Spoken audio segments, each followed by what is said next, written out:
गणपती बाप्पा मोरया, मंगलमूर्ती मोरया. नमस्कार, मी राजरत्न जोंधळे. पुनीत बालन ग्रुप प्रस्तुत गणेशोत्सव स्पेशल या टॉप न्यूज मराठीच्या विशेष कार्यक्रमात आपलं स्वागत. पुण्यातील गणेशोत्सव हा केवळ पुण्यातच नाही, महाराष्ट्रातच नाही, तर देशभरामध्ये आकर्षणाचा केंद्रबिंदू ठरतो. आणि याच गणेश मंडळाच्या वेगवेगळ्या मंडळाविषयी चर्चा करण्यासाठी, मंडळांची माहिती जाणून घेण्यासाठी आपण पुण्यातील प्रमुख गणेश मंडळांच्या अध्यक्षांची चर्चा करतोय, त्यांच्या गाठीभेटी घेतोय. त्याच अनुषंगाने पुण्यातील मानाचा चौथा गणपती असणारा तुळशीबाग सार्वजनिक गणेश मंडळाचे कोषाध्यक्ष नितीन पंडित सर आपल्यासोबत आहेत. सर, तुमचं टॉप न्यूज मराठीमध्ये खूप खूप स्वागत. नमस्कार. सर, तुळशीबाग गणेश मंडळ जे आहे ते मानाचा चौथा गणपती आहे. नेमका या गणपतीचा इतिहास काय? खरं तर ही ओळख आहेच आहे मानाचा चौथा गणपती म्हणून.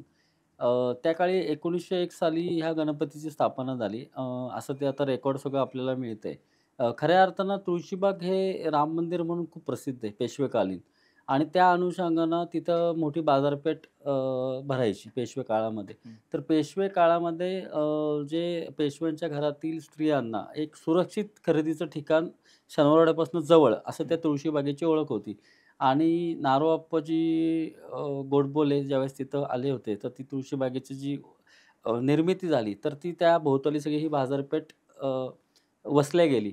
आणि त्यावेळेस काय होतं, की आपल्या आता सगळ्यांना माहिती आहे, लोकमान्य टिळकांनी अ, आपल्या देशाला स्वातंत्र्य प्राप्तीसाठी एकत्रीकरणासाठी गणेशोत्सव सुरुवात केली, की फार मोठ्या प्रमाणात लोकं संघटित होऊन हा उत्सव साजरा करतात.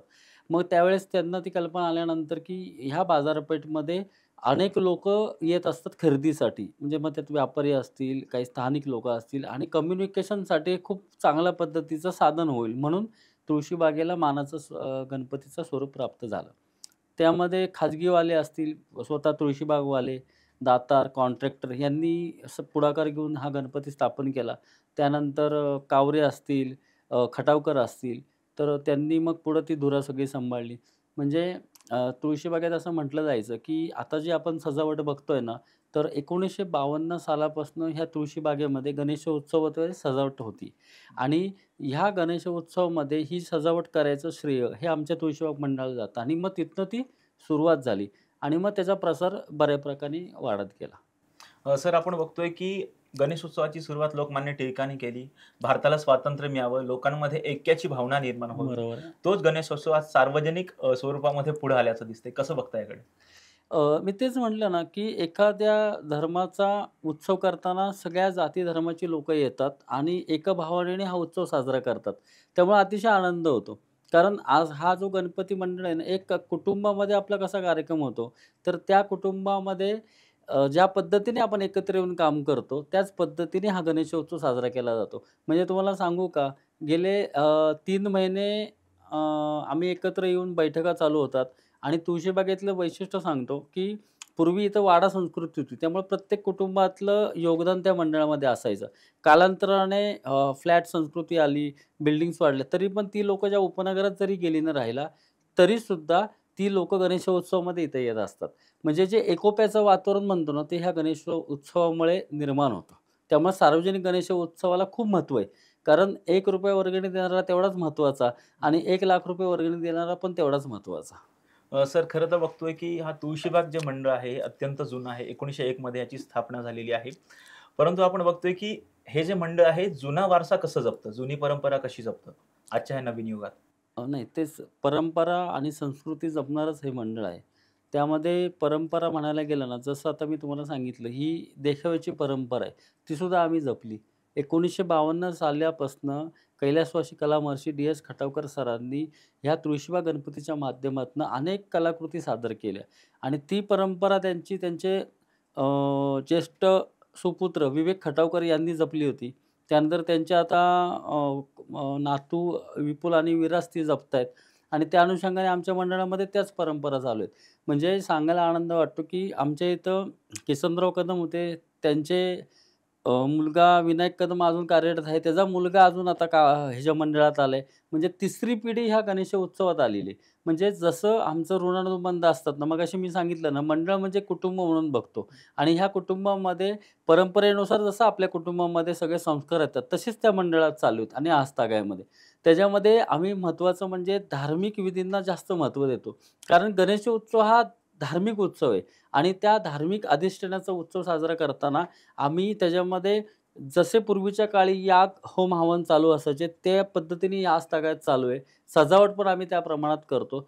थोडं त्या सजावटीमध्ये बदल झालाय, कारण परिवर्तन हा निसर्गाचा नियम आहे. त्यावेळेस कार्यकर्त्यांची इन्व्हॉल्वमेंट सजावटीमध्ये असायची. म्हणजे पार रंगकाम करण्यापासून ते शाडू माती कालवण्यापर्यंत.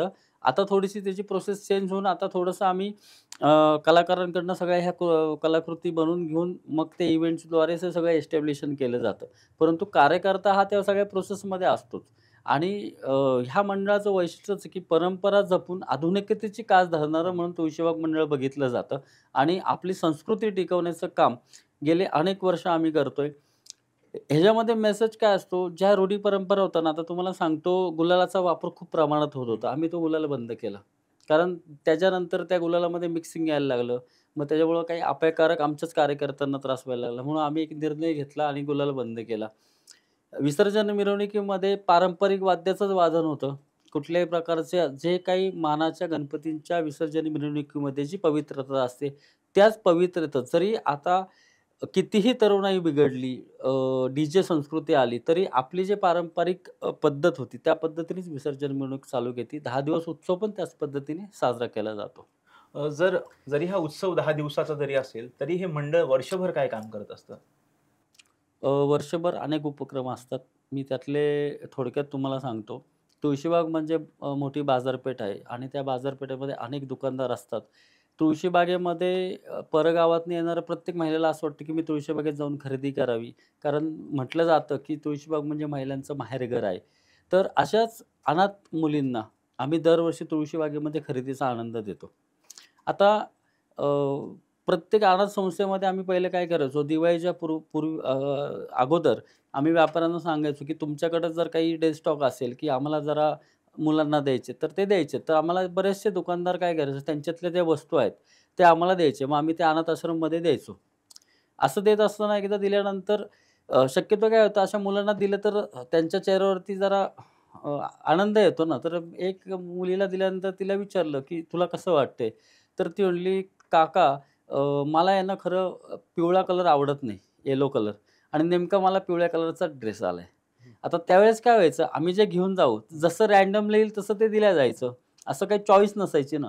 तर ते आमच्या मनाला खूप खटकलं, की अरे खरंच आहे, आपल्या मुलांना आपण काय करतो, स्वतः दुकानात जाऊन त्यांच्या पसंतीनुसार त्यांना कपडे देतो. मग ही पण मुलं तशी आहेत.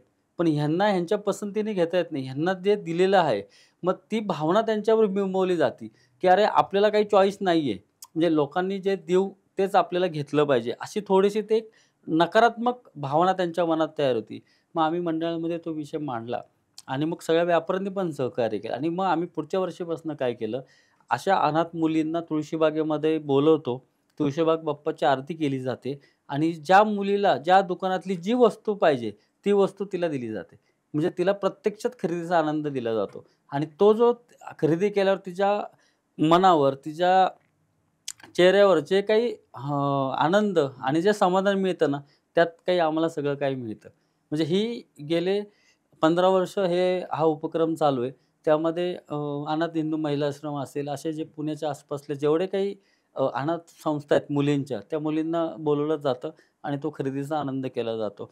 हा एक आमचा एक वैशिष्ट्यपूर्ण असा सामाजिक उपक्रम आहे. दुसरं म्हणजे गणेश उत्सवामध्ये आम्ही कार्यकर्ता मंडळ म्हणून पुढं कायम दिसत असतो. परंतु हा गणेश उत्सव शांततेत आणि कुठलीही अनुचित घटना न घडता सुरक्षितपणे जर पार पाडायला असेल, तर बऱ्याच यंत्रणा काम करत असतात त्यामागे. तर ह्या यंत्रणा जेव्हा काम करत असतात, तर त्या यंत्रणा सगळ्या पडद्यामागच्या असतात आणि त्याच्यामध्ये प्रामुख्यानं अग्निशामक दल हे खूप काम करत असतं. कारण विसर्जन घाटावरती अहोरात्र काम करतात आणि हे नागरिक जे गणपती विसर्जन करायला जात असतात नदीवरती, नदीकाठावर, त्यावेळेस ही सगळी लोकं तिथं तैनात असतात. त्यावेळेस त्यांचं ते कुठली घरची आपलं बघत नाही, आपल्या घरचा गणपती बघत नाही, पण लोकांच्या सुरक्षिततेसाठी तिथं असतात. मग आमच्या डोक्यात एक कल्पना आली, की अरे हे एवढं करतात, तर ह्यांना कुठेतरी कृतज्ञता म्हणून आपण गौरव केला पाहिजे, की अरे हे आमच्या समाजाचा उत्सव चांगल्या होण्यासाठी हे काम करतात. मग उत्सव झाल्यानंतर ह्यांची कुठेतरी आपण एक कृतज्ञता व्यक्त केली पाहिजे. म्हणून आपण कृतज्ञता गौरव पुरस्कार चालू केला आणि दरवर्षी तो अग्निशामक दलातील अधिकारी आणि जीवरक्षक जे घाटावर काम करतात त्यांचा आपण चांगल्या पद्धतीने हे करतो, सन्मान करतो. त्यामध्ये मग काही पोलीस अधिकारी पण असतात, स्वच्छता कामगार असतात. म्हणजे असे अनेक घटक की जे ह्या गणेशोत्सवाला चांगल्या पद्धतीने करण्यासाठी पडद्यामागं काम करत असतात. त्यांचा आपण एक कृतज्ञता गौरव म्हणून कार्यक्रम दरवर्षी करतो. दुसरं आमच्या मंडळामध्ये वाढदिवस जे आता तुम्ही बघितलं ना, सध्या खूप पेय होतं, की वाढदिवस असला की फ्लेक्स लावला जातो, शुभेच्छा दिल्या जातात किंवा केक कापला जातो. अशा पद्धतीने सेलिब्रेशन होतं. तर आम्ही कल्पना अशी आणली, की ज्याचा वाढदिवस असेल ना, त्याच्या बजेटप्रमाणे एखाद्या गरजू वस्तूंना, गरजू संस्थेला किंवा गरजू व्यक्तीला आपण ती मदत करून तो वाढदिवस साजरा करूयात. मग त्यामध्ये आम्ही असे जवळ-जवळ 100 एक कार्यकर्त्यांचे वाढदिवस आम्ही वेगवेगळ्या संस्थेमध्ये साजरे केले. आणि काही नाही, त्याला जेवढं आता समजा माझा वाढदिवस आहे, मला असं वाटतं चला मी एक ₹10,000 खर्च करू शकतो वाढदिवसाला. तर ते ₹10,000 आम्ही गरजूवंतूला एक वस्तू स्वरूपात त्याला मदत करतो.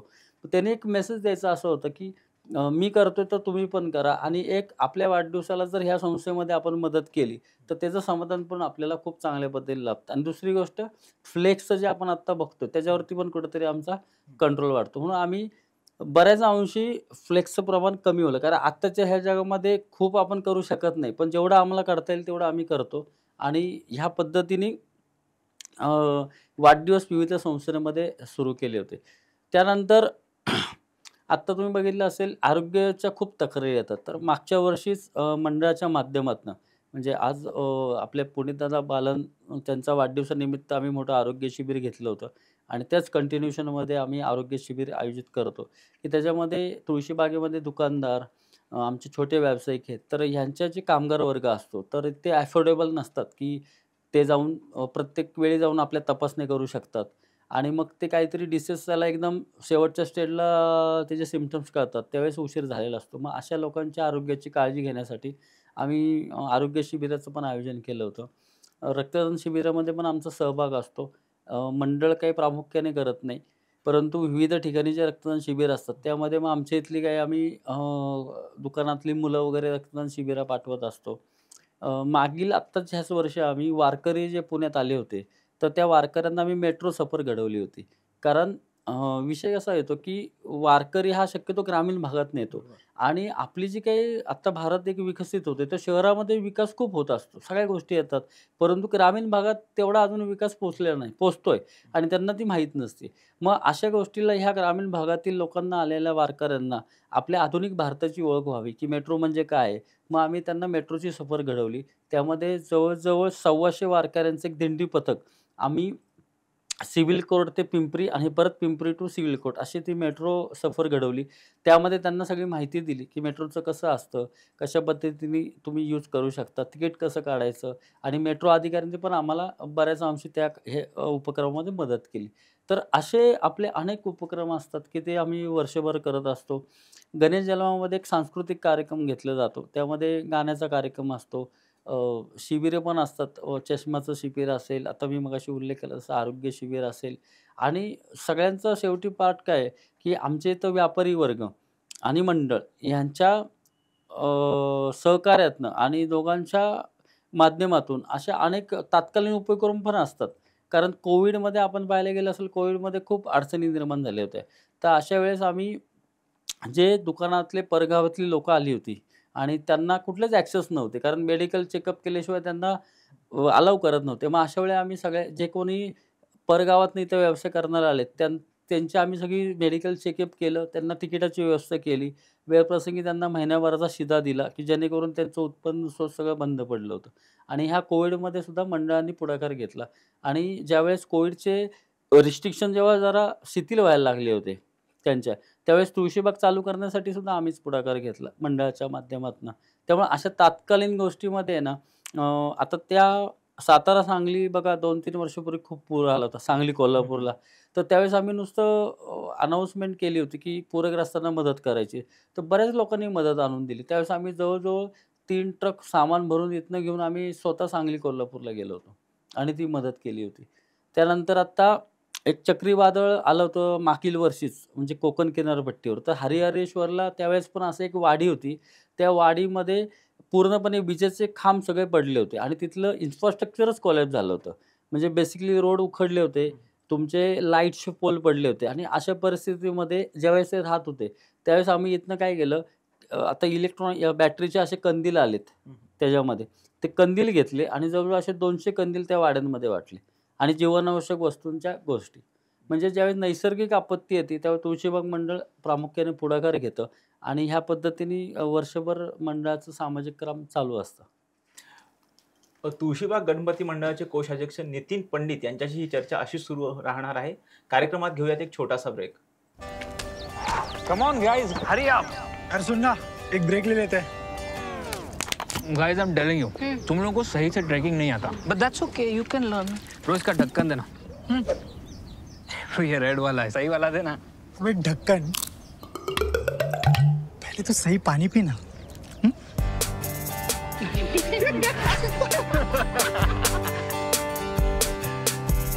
Manikchand Oxyrich, proudly Indian.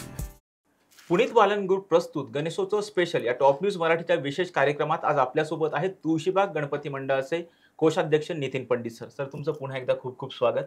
Yes. Sir, खरं तर आपण बघतोय की तुळशीबागेतला देखावा हा अत्यंत चर्चेचा विषय असतो. यावर्षी नेमका देखावा काय असणार आहे? ह्या वर्षी आपण पुरी येथील जगन्नाथ मंदिर करतोय.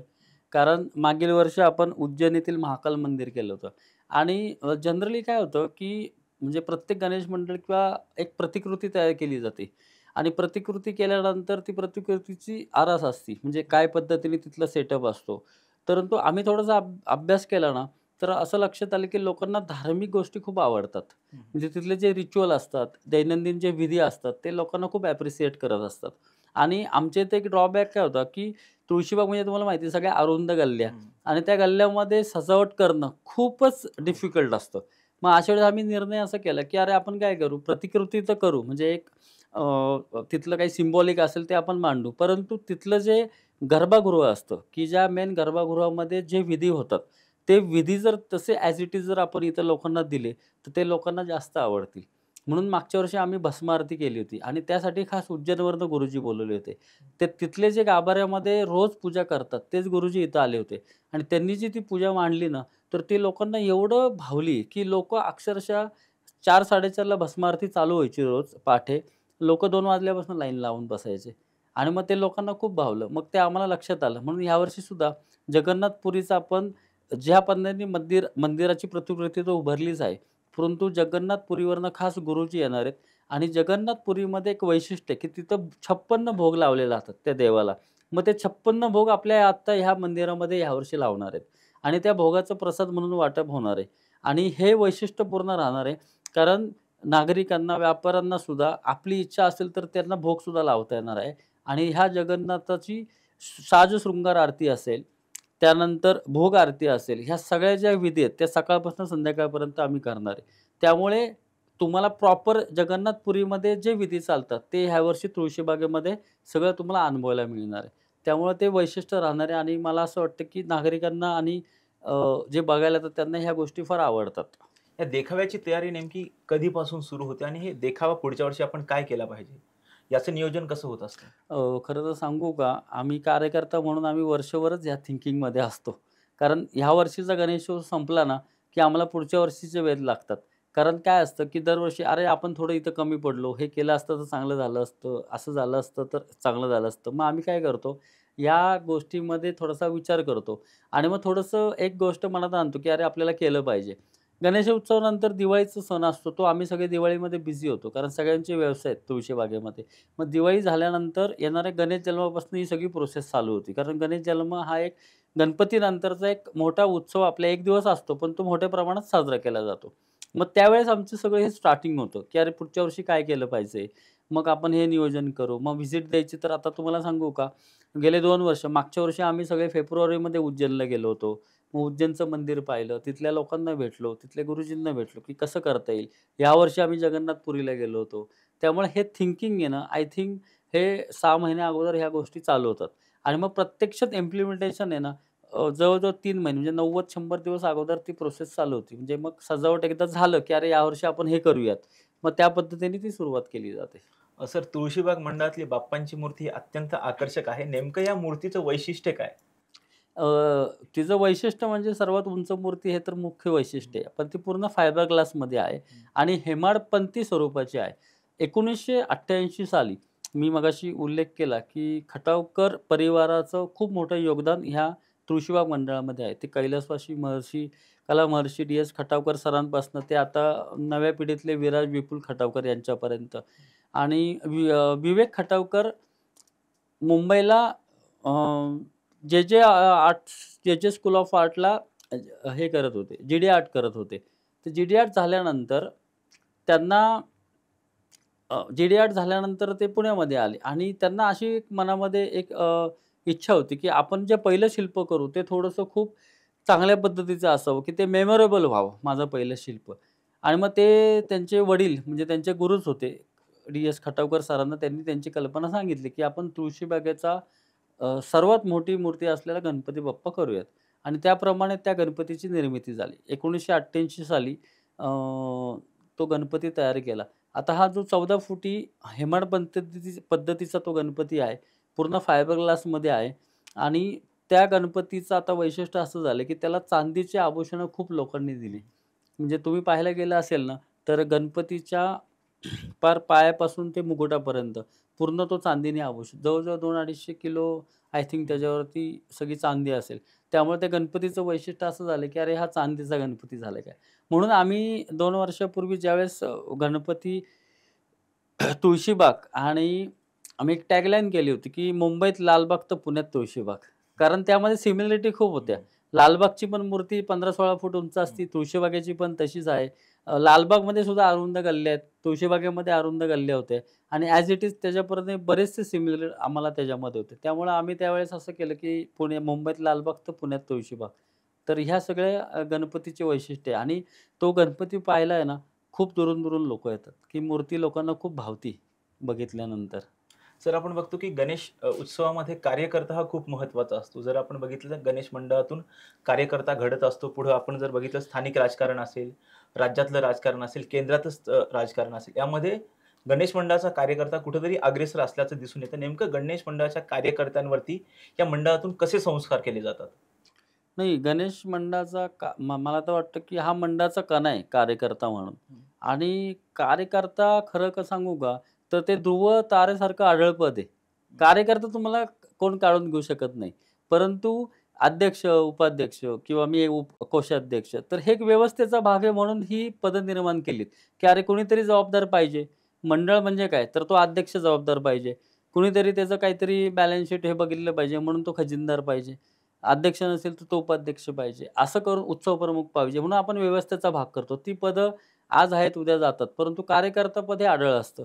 कारण कार्यकर्ता हा तन, मन, धन लावून प्रामाणिकपणे काम करणारा कार्यकर्ता असतो. आणि त्याच्यामध्ये काय होतं, ह्या व्यवस्थेमध्ये कार्यकर्ता का घडतो, तर गणपती मंडळाचं सगळ्यात महत्त्वाचं असतं बजेटिंग. आणि ह्या बजेटिंगमध्ये लोकांकडनं पैसा गोळा करून आणणं आणि त्याचं व्यवस्थित व्यवस्थापन करणं, हे तो कार्यकर्ता म्हणून त्याच्यामध्ये शिकतो. कारण आज तुम्हाला मी सांगतो, की आज मी तुमच्यासमोर एवढा फ्लुएंटली बोलतोय. तर ह्याच्या संदर्भात मी कुठं क्लासेस लावले नाही की काही नाही. पण जेव्हा मी गणपती मंडळाचा आमचा असा कार्यक्रम असायचा, तेव्हा आमच्या वरिष्ठांनी माईक हातात देऊन सांगायचे, "काही नाही, आभार प्रदर्शनापासून सुरुवात कर." कारण आभार प्रदर्शनामध्ये काही खूप स्किल लागत नाही. अमुक-अमुक जण आले त्यांचा आभार. परंतु हे जे बोल्डपणा आहे ना, हे गणपती मंडळाच्या कार्यकर्त्यांमुळे येतं, की तुम्हाला ती समोर एक चार चौकामध्ये बोलायची धाडस जे म्हणतो ना, ते आपल्याला तिथनं तयार होतं. अशा अनेक गोष्टी आहेत. कन्व्हिन्सन पॉवर. कारण आज तुम्ही मला सांगा, तुमच्या खिशातनं मला जर ₹100 काढायची असली, तरी मला तुम्हाला त्या पद्धतीने किती कन्व्हिन्स करायला लागतं. पण मंडळाच्या माहितीपासून आम्ही काय करणार आहे, काय नाही करणार. तर ह्या ज्या गोष्टी आहेत, ती कन्व्हिन्स पॉवर, पेशन्स. एखादा माणूस काय करतो, आज मी नाही आहे, उद्या ये, परवा ये, आज काय काम आहे. थोडंसं आपल्याला त्याच्या पद्धतीने मग आपण ते कार्यकर्ता म्हणून तो कधी असा हे होऊन जात नाही. 10 वेळा जरी चकरा मारायला लागल्या वर्गणीला तरी तो जातो. पण त्याच्याकडनं वर्गणीच घेऊन येतो. म्हणजे हे जे पेशन्स आहेत ना, हे आपल्याला त्या मंडळातनं मिळतात. असं म्हटलं जातं, की गणेशोत्सव म्हणजे एक मॅनेजमेंट स्कूल आहे. कारण ह्याच्यामध्ये आता तुम्हाला मी सांगू का, आमच्या इथे सुद्धा आम्ही प्रत्येक ठिकाणी समिती केली. म्हणजे स्टार्टिंग फ्रॉम अरे गणेश उत्सव सुरू होणार, मग प्राण प्रतिष्ठापनेसाठी लागणारं साहित्य, मग ते कोणी बघायचं? मग येणाऱ्या पाहुण्यांचं नियोजन कसं आहे? मग कुणाला मोमेंटो द्यायचे, शाल, श्रीफळ या संदर्भातलं सगळं नियोजन आमचं होतं. पार ते गणेश विसर्जन झाल्यानंतर गणपतीच्या दागिने तिथं आणून ठेवण्यापर्यंत, परत गणपती जागेवर येईपर्यंत. आणि हे जेव्हा आपण करतो, तर हे स्किल आपल्याला गणपतीमुळं प्राप्त होतं आणि त्यामुळं आपला आत्मविश्वास वाढतो आणि हेच गणपती झाल्यानंतर आपण वैयक्तिक जीवनामध्ये सुद्धा त्या गोष्टीचा खूप उपयोग होतो, की आपण ज्या गणपतीमध्ये काम करतो ना, मग आपल्या व्यवसायामध्ये ते स्किल झाल्यामुळं आपण त्या पद्धतीने आपल्या व्यवसायामध्ये प्रगती करू शकतो. त्यामुळं गणपती मंडळाकडं बघण्याचा लोकांचा दृष्टिकोन काय असतो, की अरे ह्याला काय कामधंदा नाही, तो गणपती मंडळाचा कार्यकर्ता असतो. तर ही जी काही प्रतिमा आहे ती ह्या 2-5 वर्षामध्ये पूर्ण केली. कारण आज गणेशोत्सव आल्यानंतर कार्यकर्त्याला आमच्यासारख्या कार्यकर्त्याला तर खूप मान-सन्मान मिळतो. जसं मी आज इथे येऊन आपल्याशी बोलतोय. तर ही कार्यकर्त्याला म्हणजे तुमच्यासारख्यांनी तर खूप मान-सन्मान दिलाय आणि जो खरंच चांगल्या पद्धतीने काम करतो ना, तर गणपती मंडळाचा कार्यकर्ता पुढं ह्या सगळ्या स्किलच्या बेसवरती मग ज्याला राजकारणात जायचं तो राजकारणात यशस्वी होतो. आपल्या आता सगळ्यांना माहिती जवळचं उदाहरण आहे. साई मित्रमंडळाचे अध्यक्ष आपले मुरली अण्णा आज केंद्रीय मंत्री झाले. ते मंडळाचे कार्यकर्तेच होते. त्यांनी पण त्यांचे असे बरेच ह्याच्यात अनुभव सांगितलेत. हेमंत रासने काम करत आहेत. ते पण दगडूशेठ मंडळाचे कार्यकर्ते म्हणून पहिले काम करत होते. धीरज घाटे म्हणजे असे खूप जण आहेत. त्यामुळं गणपती मंडळाचं बेसिक तुमची तयारी होती. त्यानंतर त्यांनी स्वतःला पुढं काय प्रोजेक्ट करायचं हे त्याच्याकडे आहे. मग त्यांनी सामाजिक कामात रस घेऊन काम करायचं, का आपल्या व्यवसायात लक्ष द्यायचं, का राजकारणात जायचं. परंतु हा जो काही प्लॅटफॉर्म आहे, म्हणजे आपण म्हणतो ना, की एखादा माणूस तावून सुलाखून निघतो. मग ह्याला कुठेही टाका रे, हा यशस्वीच होणार. तर हे तावून सुलाखून निघणं जे आहे ना, ते म्हणजे गणपती मंडळ आहे. गणेश मंडळामध्ये, गणेश उत्सवामध्ये नेमकं तुम्हाला काय समाधान मिळतं उत्सवानंतर? समाधान आहे ना, असं ते मोजदाद होणार नाही हो. कारण हे आतनं आलेलं असतं. म्हणजे मी तुम्हाला म्हटलं ना, ही आमची परंपरा आली. म्हणजे मी आता लहानपणापासून मंडळात काम करतो. मग त्या काम करण्यामध्ये गणपती मंडळ एक असं आहे ना हो, की त्याच्यामध्ये तुम्हाला सांगावं लागत नाही, की तू ये म्हणून. आपल्याला स्वतःहून ओढ लागते, की अरे गणपती कधी येतायत, मी कधी काम करतोय. आणि ज्यावेळेस एखादं काम करायचं स्वतःहून जेव्हा इंटरेस्ट असतो ना, तर त्याचं समाधान खूप जास्त असतं. कारण ह्याच्यामध्ये काय मिळेल का नाही ही भावनाच नसते, की अरे मला कोणीतरी ॲप्रिशिएशन करेल किंवा काय करेल. माझी एकच भावना असते, अरे माझा बाप्पा, माझा गणपती कसं मला चांगलं करता येईल आणि माझ्या मंडळाचं नाव कसं चांगल्या पद्धतीने जाईल. आणि एक सांगू का, ज्यावेळेस आपल्या मंडळाचं नाव होतं तेव्हा ऑटोमॅटिकली कार्यकर्त्यांचं होतं. कारण मंडळाचं नाव म्हणजे काय, की अरे हे आमचे अध्यक्ष विकास पवार असतील, विनायक कदम असतील, नितीन पंडित हेच काम करतात. ऑटोमॅटिकली नाव होतं. त्यामुळं गणपतीचं काम करणं म्हणजे अत्युच्च आनंद देणारा सण असतो आणि आम्हाला त्याचं खूप समाधान मिळतं, की ह्या कामामध्ये वर्षभर आम्हाला अशी काम करायची ऊर्जा मिळते ना, की दुसरं काही नसलं तरी चालेल, की बाबा नाही आता ह्या वर्षभरामध्ये 1 महिना माझ्या मंडळाचा आहे. जेवढं मला काम करता येईल तेवढं मी चांगलं काम करेल.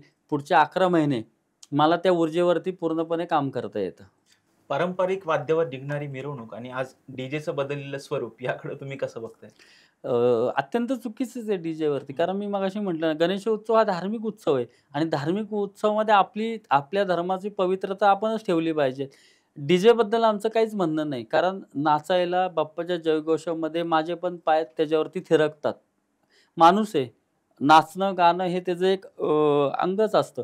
परंतु त्या डीजेवरती जी अश्लील गाणी लागतात ना, त्याला आमचा विरोध आहे. कारण तुम्ही डीजे लावा, पण त्याच्यावर कुठली गाणी लागली पाहिजे ना, ह्याचं पण कार्यकर्त्यांना तारतम्य असलं पाहिजे. विसर्जन मिरवणुकीमध्ये आपण बघतो की बराच वेळ एकाच जागी मिरवणूक थांबल्यामुळे विसर्जनाला खूप उशीर होतो. हा एकंदरीत पुण्याचा आपण मागच्या वेळेचा बघितला तर हा इतिहास आहे. त्यामुळे तुम्ही गणेश मंडळांना काय आवाहन कराल? खरं तर मी दुसऱ्यांना आव्हान नाही करू शकत. कारण आमच्या मंडळामध्ये आम्ही थोडंसं हे करून घेतलं, की आपण विसर्जन मिरवणूक कशी लवकरात लवकर संपवायला पाहिजे. आता काय होतं माहिती आहे का, की पुण्याची विसर्जन मिरवणूक वैभवशाली विसर्जन मिरवणूक पाहायला आहे ना, परदेशातनं काय राज्यातनं सगळीकडनंच लोकं येतात आणि त्यांना ते सगळं बघायला खूप आवडतं. विशेषतः मानाच्या गणपतींचे, बाकी प्रमुख गणपती मंडळांच्या. मग अशा वेळेस काय होतं, प्रत्येक चौका-चौकामध्ये लोकं असतात. त्यांचं ते दर्शन ह्या गोष्टीमध्ये निश्चित उशीर होतो. परंतु आम्ही त्याच्यामध्ये 2-3 वर्ष झाली आम्ही खूप प्रयत्न करतोय, की कसं अजून आपल्याला लवकर करता येईल. मग त्याच्यामध्ये काय अजून करता येतील. तर ह्याच्यावरती आमचा विचार चालू आहे. निश्चित एवढं आहे, की विसर्जन मिरवणूक ही आटोपशीरच पाहिजे आणि वैभवशाली दिमाग तर पाहिजेच पाहिजे, परंतु ती जास्तीत जास्त मूव्हेबल कशी राहील ह्यासाठी आम्ही आता प्रयत्न करतोय. आम्ही तशा सूचना पण आमच्या पथकांना दिल्यात, की प्रत्येक ठिकाणी तुम्ही थांबू नका. जेवढं तुम्हाला मूव्हिंग करता येईल तेवढं मूव्हिंग करा. आणि खरं सांगू का, म्हणजे हे एक विसर्जन मिरवणुकीचा आनंद असतो. कारण 1.5-2 किलोमीटरची 5-6 तास जे काही आम्हा सगळ्या मंडळांना लागतात, म्हणजे प्रमुख मंडळांना, तर ह्याच्यामध्ये काय होतं, की ते एक आपलं आकर्षण असतं आणि तो शेवटचा दिवस असतो. त्यामुळे सगळ्यांना कधी पावलं म्हणजे जड होतात, की अरे हे संपूच नाही असं वाटतं. परंतु काळाची मर्यादा, मंडळांची वाढलेली संख्या, हे सगळं जसं तुम्हाला म्हटलं ना, की गणेशोत्सव एक परिवर्तनाचा विषय. म्हणजे खूप स्थित्यंतरं घडली. म्हणजे जसं स्वातंत्र्यप्राप्तीनंतर आल्यानंतर समाज प्रबोधनासाठी गणेशोत्सवाचा वापर झाला, तसं आता ती वेळ आहे, की जसं ते आउट ऑफ शेअर होईल, पथकांची शिस्तबद्धता असती, लयबद्ध, त्यांनाही आम्ही त्या पद्धतीने सांगतो. एनीहाऊ, की हा विसर्जन मिरवणुकीचा कालावधी कसा कमी करता येईल, या संदर्भामध्ये आमचं मंडळ निश्चितच अग्रभागी राहील, की कमीत कमी वेळेमध्ये आपली विसर्जन मिरवणूक कशा पद्धतीने संपेल. या गणेश उत्सवाच्या पार्श्वभूमीवर कार्यकर्त्यांना असेल आणि गणेश भक्तांना काय सांगाल? मी म्हटलं ना तुम्हाला, की कार्यकर्ते, आणि कारण मी एक कार्यकर्ते हो, मी काही सांगू शकत नाही. परंतु माझ्या मनाला असं वाटतं, की आपला जो गणेश उत्सव आहे ना, तो गणेश उत्सव हा ग्लोबल झाला पाहिजे. कारण आम्हाला असं खूप वाटतं, की देशी परदेशातनं लोकं येतात. कारण आपण आता बघतो, ब्राझीलमध्ये एक कार्निव्हल असतो. ते 2-2, 3-3 दिवस चालतो. त्याला गव्हर्नमेंट्स फार हे करतात, प्रमोट करतात. तर आपला गणेश उत्सवाला पण महानगरपालिका यजमानपद असतं. मग त्याचं प्रमोशन त्यांनी केलं पाहिजे ह्या गणेश उत्सवाचं. मग चांगल्या गोष्टी लोकांना दाखवल्या पाहिजेत. आणि ह्या गणेश उत्सवाच्या स्वरूप म्हणजे आता काय होतं, की महानगरपालिका असेल, पोलीस प्रशासन असेल, या सगळ्यांचा विचार करून एक नियमावली तयार करत असतं. पण ती नियमावली निश्चित असावी, कारण कुठल्याही गोष्टीला, कारण आज एवढी लोकं रस्त्यावर येत असतात, सगळ्यांची सुरक्षिततेची काळजी असते. परंतु मंडळ म्हणून आणि महानगरपालिका म्हणून तर ह्यांनी जर का चांगल्या प्रमाणात जर समन्वय साधला ना, तर अजून लोकांना आपण त्या सुखसुविधा देऊन आहे ना, हा उत्सव आपण जगाच्या स्तरावर तो गेलाच आहे. पण त्याचा नावलौकिक आपण जास्त वाढू शकतो. आणि येणारे जेवढे जास्त पर्यटक येतील ना, तेवढा ह्या गणेश उत्सवाला आर्थिक बाबतीत पण चालना मिळू शकेल आणि आपलं नाव अजून चांगल्या पद्धतीने जगाच्या पाठीवरती जाईल ॲज अ गणेश उत्सव म्हणून. नितीन पंडित सर, खूप खूप धन्यवाद. तुम्ही टॉप न्यूज मराठीशी वेळ दिला आणि आमच्याशी गणेश मंडळाविषयी सविस्तर चर्चा केली, त्याबद्दल धन्यवाद. पुनीत बालन ग्रुप प्रस्तुत गणेशोत्सव स्पेशल या टॉप न्यूज मराठीच्या विशेष कार्यक्रमात आज आपण येथेच थांबूयात. अशाच महत्त्वपूर्ण बातम्यांसाठी आणि मुलाखतीसाठी पाहत राहा टॉप न्यूज मराठी. आपला महाराष्ट्र, आपली बातमी. Come on guys, hurry up. यार सुन ना, एक ब्रेक ले लेते हैं. Guys, I am telling you, तुम लोगों को सही से ट्रैकिंग नहीं आता. But that's okay, you can learn. रोज का ढक्कन देना. ये रेड वाला है, सही वाला देना. अबे ढक्कन, पहले तो सही पानी पीना.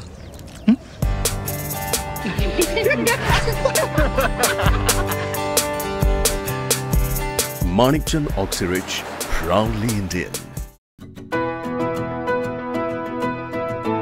25 वर्षांचा प्रदीर्घ अनुभव व अत्याधुनिक तंत्रज्ञान यांनी सुसज्ज असे पुण्यातील आकाश आय क्लिनिक व लेझर सेंटर. रोबोटिक पद्धतीने वेदनारहित मोतीबिंदू शस्त्रक्रिया, तेही विना टाका व विना इंजेक्शन. मेडिक्लेमची सुविधा व सेम डे डिस्चार्ज. लेसिक लेझरने चष्म्यापासून कायमची मुक्ती फक्त 10 मिनिटात. काचबिंदू, रेटिना, ड्राय आय, मायोपिया अशा अनेक डोळ्यांच्या विकारांवर उपचार म्हणजेच आकाश आय क्लिनिक आणि लेझर सेंटर. CTR कंपनी जवळ, विमान नगर, नगर रोड, पुणे. संपर्क 8888173100.